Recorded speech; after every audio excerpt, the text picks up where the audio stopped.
Hello everyone, welcome to Uttarakhand अध्यापक।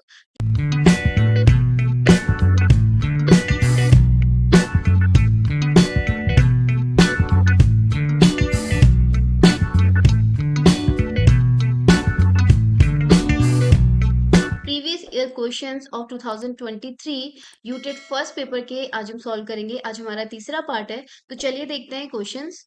Question number 19 जो आपका था, three circles touch each other externally, the distance between their centres is 5 centimetre, 6 centimetre and 7 centimetre. Find the radii of the circles. तीन वृत्त एक दूसरे को अगर बाह्य स्पर्श करते हैं और उनके केंद्रों के बीच की दूरी आपको गिवन है, तो हमें उन तीनों वृत्त की त्रिज्याएं बतानी है। तो इस तरह के क्वेश्चन को पहले हम देखते हैं। क्वेश्चन में दिया है कि circles touch each other externally, तीन वृत्त अगर एक दूसरे को बाह्यतः वृत्त स्पर्श करेंगे तो किस तरीके से करेंगे। एक वृत्त स्पर्श मतलब आप जहां पर सिर्फ एक ही पॉइंट पे क्या आपका स्पर्श हो, ठीक है, इसको आप इस तरीके से लेंगे। सपोज इस बिंदु पर टच कर रहे हैं और तीन वृत्त टच करें तो इस तरीके से एक दूसरे को टच करेंगे। ये भी यहाँ पर टच कर रहे हैं, ठीक है। अब अगर तीन वृत्त है तो उनके क्या होंगे, केंद्र भी होंगे। सपोज ये ओ है, ये ओ डैश है और यहाँ पर ले लीजिए आप ओ डबल डैश। तो तीनों वृत्त की तीन केंद्र हो गए, O dash and O double dash, ठीक है।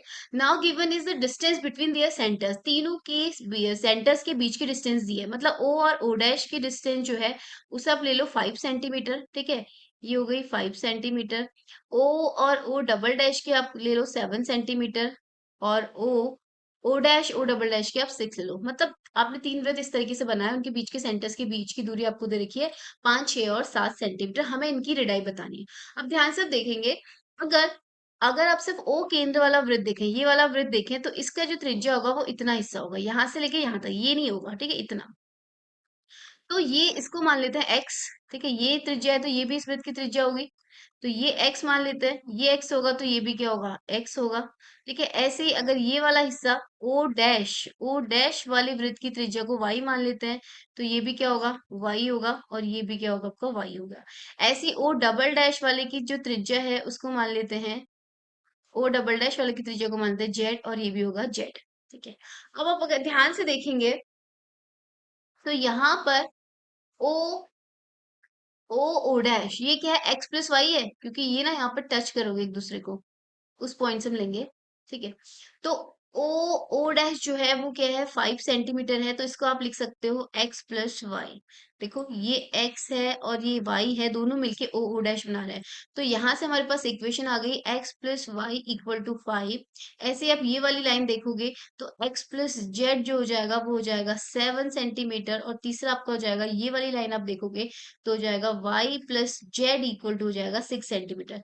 Now we have three equations, इनको सॉल्व करना है, आप कैसे भी कर सकते हो, ठीक है। आप इन दोनों को पहले सॉल्व कर लो या इन दोनों को पहले कर लो। तो पहले हम फर्स्ट और सेकंड को करते हैं, फर्स्ट से सेकंड को माइनस कर दो, ठीक है। इक्वेशन फर्स्ट से आप सेकंड को अगर माइनस करोगे तो कैसे होगा, x plus y minus x minus z, ये प्लस था, इसका साइन चेंज हो जाएगा, इक्वल टू 5 और ये हो जाएगा आपका 7, ठीक है। जब आप सब्ट्रैक्ट करते हैं तो आपके जो ओरिजिनल साइन है वो कन्वर्ट हो जाते हैं, ये प्लस का था अभी माइनस हो जाएगा, ये प्लस था ये माइनस हो जाएगा। तो एक्स एक्स कैंसिल, आपके पास इक्वेशन आ गई y minus z equal to -2।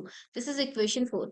अब आप देखोगे इक्वेशन 3 और इक्वेशन 4 में जो वेरिएबल्स है ना, जो चर है वाई और जेड है, तो अब इन दोनों को सॉल्व करते हैं। यहाँ पर माइनस जेड है और यहाँ पर प्लस जेड है, तो दोनों को ऐड कर लेते हैं। इक्वेशन 3 प्लस इक्वेशन 4 कर लो। इक्वेशन 3 क्या है आपका, y प्लस जेड, इसका लेफ्ट हैंड साइड, इसका लेफ्ट हैंड साइड है y माइनस जेड, और इधर आपका हो गया 6 - 2, क्योंकि आप ऐड कर रहे हो, जेड से जेड कैंसिल हो गया, और y plus y 2y equal to 4, और 6 - 2 इज 4, तो y आपका हो गया 2।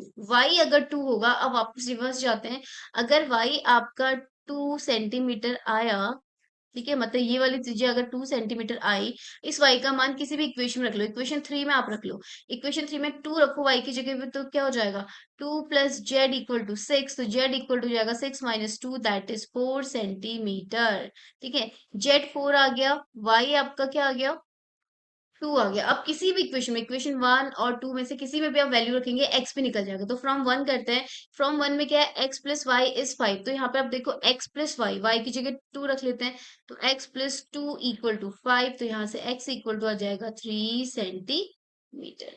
तो अब देखो x is 3, y is 2 and z is 4। तो कितना है आपका 3 2 4। तो 3 2 4 कहाँ है? पहला इज 2 3 4 आगे पीछे दिया है, बट ये क्या आपका 2 सेंटीमीटर 3 सेंटीमीटर और 4 सेंटीमीटर, इन तीनों वृत्त की त्रिज्याएं निकल के हो गई। तो इस तरीके से इस क्वेश्चन को हम करेंगे। क्वेश्चन नंबर 20, 2/5 3/10 एंड 4/15 का लॉस ऑफ बताना है, LCM of these three fractions. अब यहाँ पर आपको फॉर्मूला आना बहुत जरूरी है। अगर आप किसी भी फ्रैक्शंस का एलसीएम निकालते हैं, ठीक है, न्यूमरेटर अपॉन डिनोमिनेटर, कोई फ्रैक्शन है उसका एलसीएम निकालते हो, तो आप क्या करते हो, जितने भी न्यूमरेटर है, LCM of numerator upon HCF of denominator करते हैं। मतलब आप दो या दो से ज्यादा फ्रैक्शंस के अगर आप एलसीएम निकालने को आता है, तो आप क्या करेंगे, एलसीएम ऑफ न्यूमरेटर, जितने भी न्यूमरेटर होंगे उनका एलसीएम निकालेंगे, और अपॉन जितने भी डिनोमिनेटर होंगे उनका एचसीएफ निकालेंगे। जैसे यहाँ पे 3 फ्रैक्शन है, तो इनका एलसीएम कितना हो जाएगा इन तीनों फ्रैक्शन का, ये हो जाएगा एलसीएम ऑफ इनके न्यूमरेटर क्या है, 2 3 4, इन तीनों का एलसीएम, और एचसीएफ ऑफ इनका डिनोमिनेटर वो क्या है, 5 10 और 15। तो ये इसका आंसर होगा। 2 3 4 का लॉस ऑफ क्या होगा, एलसीएम क्या होगा। तो देखो लॉस ऑफ निकालने का तरीका, सबसे बड़ी संख्या कौन सी है, 4 इन तीनों में। तो 4 में 3 का भाग जाता है, नहीं जाता है, ठीक है। तो अब 4 की टेबल पढ़ना शुरू करते हैं और देखते हैं कौन सी संख्या है जिसमें इन तीनों का ही भाग जाता है। तो 4 1 जा 4, 4 2 जा 8, 4 3 जा 12। 12 इज अ नंबर जो स्मॉलेस्ट नंबर आया, सबसे पहले आया, जिसमें 2 का भी भाग भी जा रहा है, 3 का भी जा रहा है और 4 का भी जा रहा है। इसका मतलब इन तीनों का एलसीएम है 12। एचसीएफ है 5 10 15 का निकालना है। सबसे छोटी संख्या क्या है, 5। तो सबसे छोटी संख्या को देखो, क्या ये इन अदर टू को और तीनों को डिवाइड कर रहा है, तो 5 का डिवाइड 5 में जाएगा ही, 10 में जाएगा ही, 15 में जाएगा। तो एचसीएफ इज 5। तो दिस इज द मेथड कि आप इस तरीके से यहाँ पे निकाल सकते हो। जरूरी नहीं है कि यहाँ पर आप शुरू हो जाओ 2 3 4 करके फैक्टर कर रहे हो, एचसीएफ में फैक्टर कर रहे हो। तो यहाँ पे छोटे छोटे जो क्वेश्चंस होते हैं, छोटे छोटे नंबर्स होते हैं, उनका इजीली ऐसे ही एलसीएम और एचसीएफ निकाल सकते हैं। तो 12/5, option number D is the correct answer. Next question is, दो वृत्तों पर खींची गई अधिक से अधिक उभयनिष्ठ स्पर्श रेखाओं की संख्या बताइए, जबकि दोनों वृत्त एक दूसरे को बाह्य स्पर्श करते हैं। Maximum number of common tangents drawn to two circles when both circles touch each other externally. अगर दो सर्कल एक दूसरे को एक्सटर्नली टच कर रहे हैं इस तरीके से, ठीक है, तो maximum number of common tangent क्या होगा, मतलब ऐसे कितनी स्पर्श रेखा होंगी जो दोनों पे खींची जा सकती है। ठीक है, तो सबसे पहले देखो एक स्पर्श रेखा इस तरीके से, तो ऊपर से चलेगी, ठीक है, ये है एक स्पर्श रेखा, इस तरीके से खींच सकते हो, एक स्पर्श रेखा इस तरीके से खींच सकते हो, ठीक है, दो स्पर्श रेखा तो हो गए कॉमन जो दोनों में एक साथ जाए। तीसरी स्पर्श रेखा हम इस तरीके से खींच सकते हैं, जहां पे दोनों सर्कल मिल रहे हैं, वहां से इस पॉइंट से भी जाते हुए एक स्पर्श रेखा आ सकती है। तो it means maximum number of common tangent is 1 2 and 3। तो option number C is the correct answer of this question, ठीक है। क्वेश्चन नंबर 22, निम्नलिखित पाई चार्ट में विभिन्न देशों से आने वाले पर्यटकों की संख्या को दर्शाया गया है। कुल पर्यटक हैं 20 लाख, यानी कि दिस 20 लाख डिनोट्स 100%, ठीक है, जो टोटल है वो 100% शो करे।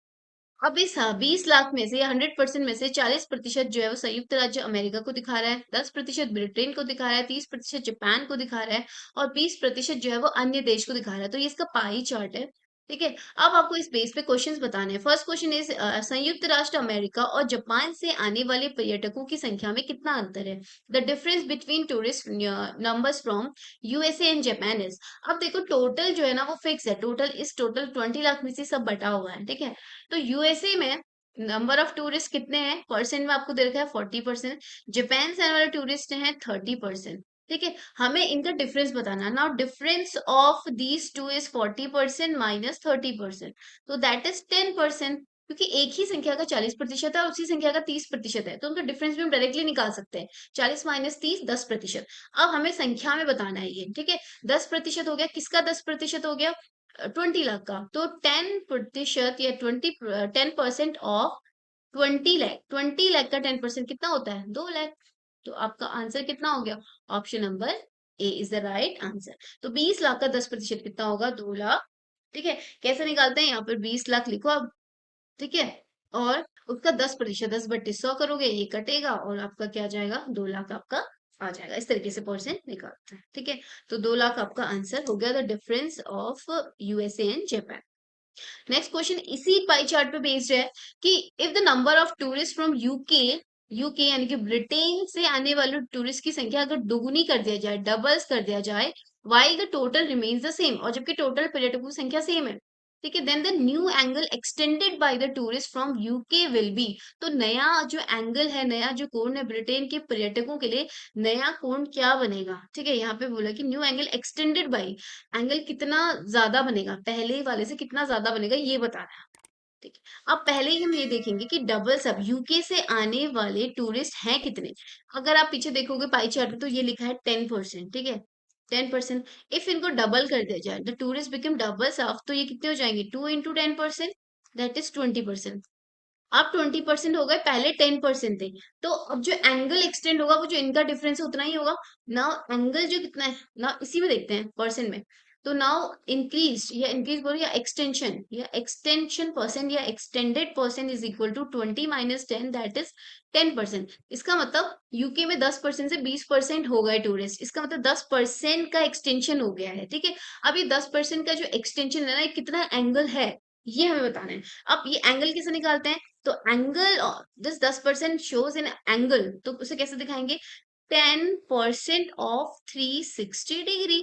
360 क्यों? क्योंकि पाई चार्ट है और इसमें जो कंप्लीट एंगल होता है वो 360 डिग्री हो रहा है। 360 40%, मतलब 360 का 40% कितना है, वो एंगल यहाँ पे बन रहा है। 360 का 10% कितना है, वो इतना बन रहा है। 360 का 30% ये है, 360 का 20% ये है। ठीक है, तो ऐसे ही यहाँ पर 10% ऑफ 360 कितना हो जाएगा?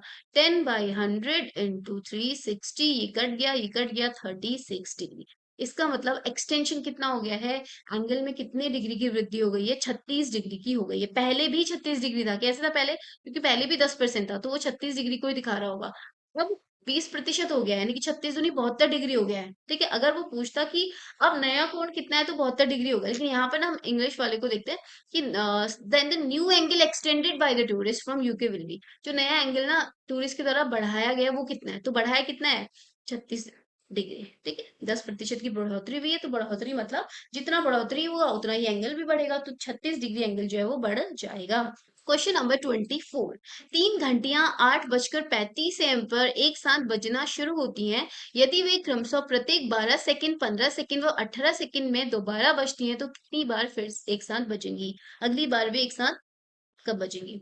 Three bells start ringing together at 8:35 AM if they ring after 12 seconds, 15 seconds and 18 seconds। ठीक है, तो ऐसे क्वेश्चंस को कैसे करते हैं? We will find the LCM of these three number 12, 15 and 18। इन तीनों का हम एलसीएम निकालेंगे। ठीक है, तो कैसे निकालेंगे? 2 × 6 = 12 हो गया, ये 15 हो गया, 2 9 जो 18 हो गया, फिर 2 से जा रहा है 15 हो गया, 9 हो गया, फिर 3 से जा रहा है 3 5 जो 15, 3 3 जो 9, फिर 3 से 5 और 1, फिर 5 से जाएगा 1 हो गया। नाउ एलसीएम कितना हो गया? एलसीएम इज 2 2 जो 4, 4 5 जो 20 और 3 3 9, 20 × 9 हो गया आपका 180। 180 सेकेंड, क्योंकि तीनों सेकंड में है। इसका मतलब ये तीनों का जो कॉमन मल्टीपल है वो क्या? 180 सेकेंड आ गया। इसका मतलब क्या? तीनों एक साथ जो वापस बजेंगी ना, वो 180 सेकेंड के बाद बजेंगी। अब यहाँ पर दिया है 8:35। तो पहले हम क्या करते हैं, इस 180 सेकेंड को मिनट में चेंज कर देता है। तो 180 सेकेंड को मिनट में चेंज करना, डिवाइड करेंगे 60 से। इसका मतलब 3 मिनट की बात कर रहा है। ठीक है, 3 मिनट बाद तीनों एक साथ बजेंगे। 3 मिनट कब होंगे? अभी बज रहा है 8:35। आप 3 मिनट कैसे बजेंगे? ठीक है, 0.03 आफ्टर 0.03 मिनट। तो इनको ऐड कर लो, कितना हो जाएगा? 8:38। तो 8:38 पे तीनों एक साथ फिर से बजेंगी। 8:35 हो रहा है, 3 मिनट के बाद 35 36 37 38, तो 8:38, यानी कि option A is the correct answer. ठीक है, तो 2023 के यूटेट फर्स्ट पेपर का मैथ्स पोर्शन के क्वेश्चंस हमने पूरे सॉल्व कर लिए हैं। मैथ्स जो मैथ्स पोर्शन होता है उसमें भी मैथमेटिकल एंड पेडागोजिकल पोर्शन होते हैं दो। तो उसमें जो मैथ्स पोर्शन थे उसके 24 क्वेश्चंस थे, वो हमने सॉल्व कर लिए हैं। तो आप लोग प्रैक्टिस करते रहिए। मिलते हैं आपको नेक्स्ट वीडियो में एक नए पेपर के साथ। तब तक keep watching and keep practising. Thank you everyone.